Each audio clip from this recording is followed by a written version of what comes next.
Hola, mi nombre es Saúl y les presento hoy mi bike chic. Empecemos con con los puños. Traigo unos Odi Grips, un manubrio BG similar, un poste with the people y un headset Odyssey.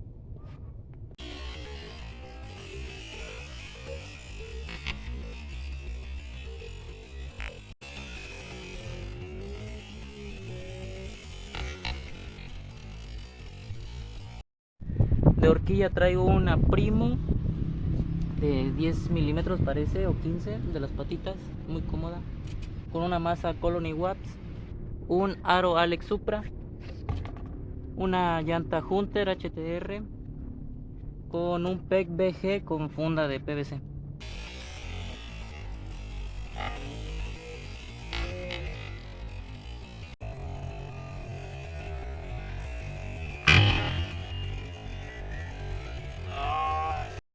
De masa traigo una BG Cholo, la primera versión, de 6 cuñas, 9 dientes, muy buena, con un aro Alex Supra, Alex Rim, una llanta Hunter también, y traigo un PEG BG también, veo si trae la funda.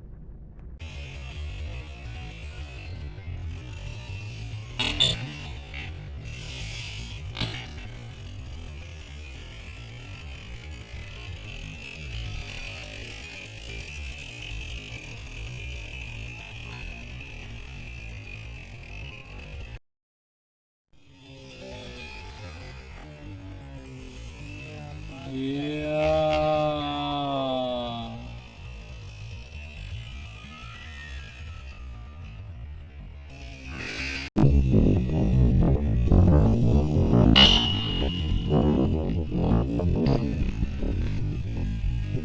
De asiento traigo un Sunday, pero lo mandé a forrar con un tubo with the people que ya perdió un poquito de brillo.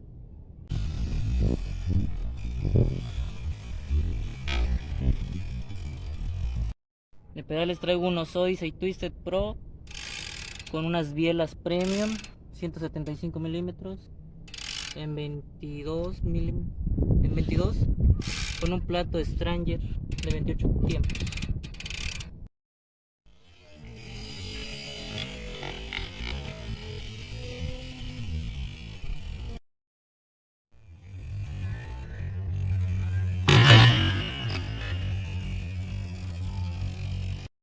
De cadena traigo una Odyssey muy buena, me ha salido, con un cuadro Stranger de gama media alta 2020.